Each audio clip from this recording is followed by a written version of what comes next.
Hey guys, welcome to my channel. Anyway, so I know I've been gone for like a week. I would like to apologize to you guys. I just been very busy trying to prepare when I return back to Ghana, whenever that is going to be.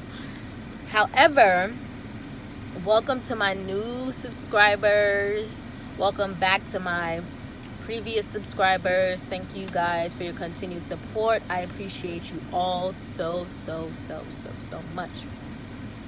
Now, I don't know if you guys have seen, but I have done an interview with NBC.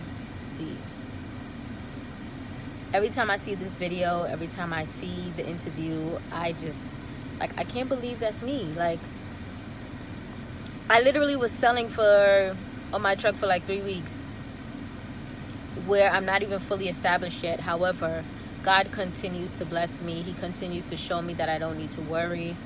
And this is why I'm a firm believer on taking risk and stepping out on faith and following your dreams, because everything will align to work out in your favor when your intentions are good. So yeah, I'm going to include the video of the interview. Comment down below, tell me what you guys think. Once again, thank you so much.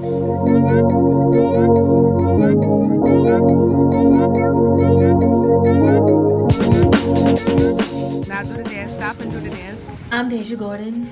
And what are you doing now? And right now we're...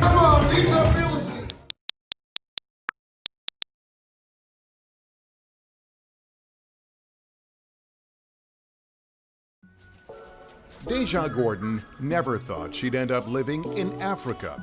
When I was growing up, I had no intentions on wanting to come to Africa, because what they show us is basically all negativity, and I just wanted to come here and see what it was for myself. A native New Yorker with a Guyanese father and roots in Jamaica, Gordon spent her transformative years visiting Jamaica and embracing its culture. But at 23 years old, she vacationed in Ghana and fell in love with the country and the people there. The vibe, the energy, the food, the people here, the music, it just reminds me of Jamaica so much. It was then that Dasia decided to start another chapter in her life. I wanted to be here in Africa. I feel like we as Black people, we need to come back to Africa. In October, the 28-year-old moved to Accra, Ghana's capital, in search of a new beginning, a slower pace of life, and a way to explore her ancestry more deeply. I'm driving right now. Safe driving. This is my second time driving in Ghana. NBC News visited her there earlier this year, before the COVID-19 pandemic, to look at what life is like for Americans living in Ghana. We're finished cooking and we're gonna go take it to the truck and sell it there. Dasia had launched a business, Deja Vu's Jerk Hut, honoring her family and connecting cultures by serving Jamaican fare blended with a few local dishes, spicy jerk chicken, fish, and pork, served with Ghana's jollof rice. Ghanaians love pepper, so we gotta give them what they love, right? Yeah, it's called pakoshiko. It's called what? Pakoshiko. What she said. I have a sense of belonging here. I feel at home. In order to know where you're going, you need to know where you come from. And I feel like that's why a lot of times we are lost in the States, because we don't know who or where we came from. And once you find your roots and you find your history, you have a sense of confidence knowing that, okay, I'm important, I came from important people, my people fought for me to be here today. She's one of at least 3,000 Black Americans living in Ghana. And like Dasia, many returned last year for Ghana's Year of Return initiative, marking 400 years since enslaved Black people first arrived in America, and honoring the resilience of Black people around the world. Countries along the West African coast, including Ghana, were central to the transatlantic slave trade. Dr. Mjiba Frehewa teaches at the University of Ghana. And I think that the reason that there's a disconnect is certainly because of history, right? We know that the transatlantic slave trade came and ultimately stole millions of African people from the west coast of Africa. And so what you find is that African people have been over 400 years disconnected from their history and culture and even the land base, right, in the diaspora. Here at Elmina Slave Castle, enslaved people were separated by gender, chained together in dungeons, beaten, raped, and abused. The door of no return would come to symbolize the horror they left behind on the continent and the generations of systemic oppression that they would face in America. Story of Elmina and all those things are things that we felt that we needed to tell so that we can change the narrative.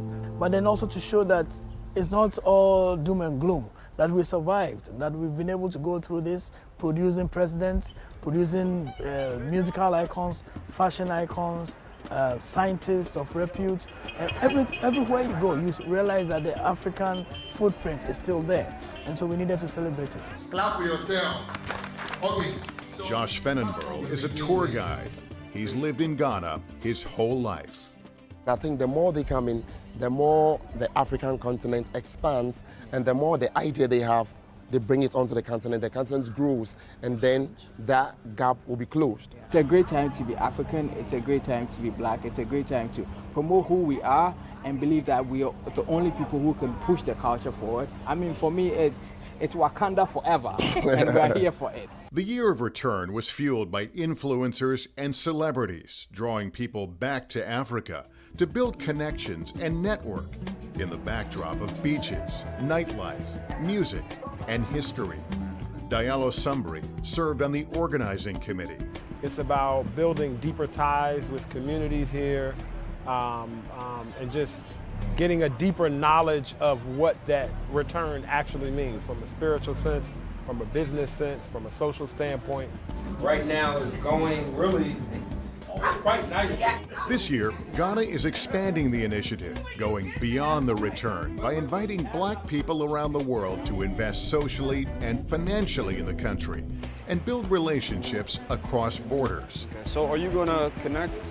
At this design studio, entrepreneurs focused on transforming Africa gather to brainstorm new ideas. Beyond the return to me means that you're really harvesting the opportunity that's here to say that in 50, 100, 200 years, I've built a legacy here that not only transformed my community, but now my children's children can come back and show their roots in the true history of not just Ghana, but Africa and beyond.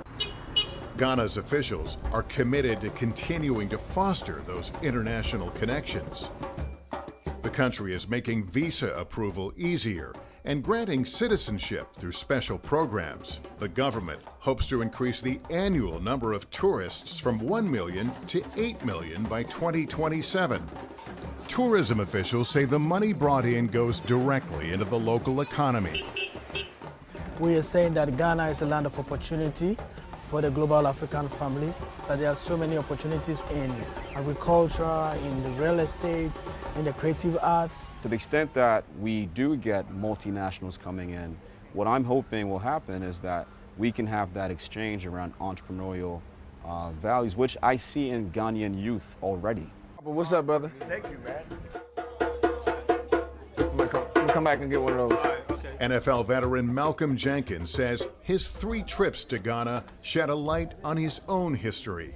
Everything's black, black, black. A lot of us don't know, our own heritage. A lot of that history is wiped away or really hard to find. And so I think we're all kind of on this journey to really figure out, where do we come from? What is our history? Oh, yeah. He's now buying a piece of land to eventually build a vacation home. He says economic investment in Africa is critical. I think it's a ripe time for African Americans as they make that journey back to the homeland to actually lay roots, and play a part in the process of really building a strong and unified Africa. That's an appealing prospect for some black Americans who may feel displaced or even afraid in the U.S. 1957. The first independent African state in the Commonwealth. Ghana and the U.S. established a diplomatic relationship in the late 1950s. In 1961, Ghana's President Kwame Nkrumah met with President John F. Kennedy. We share the same basic aspiration for Africa that he wishes for. We all look forward to a period of continued cooperation and understanding between our two countries. President Nkrumah went to college in America and spent time in Harlem, New York, the center of black thought and culture, so he knew the importance of connecting Ghana and America. In the late 1950s and 60s, black writers and artists like Maya Angelou and W.E.B. Du Bois moved to Ghana. Malcolm X would visit during this time, all exploring their political activism and personal identities. I still call Ghana home. It was reassuring. It startled me because there are so many Africanisms which I didn't know were Africanisms. I thought they were Black Americanisms.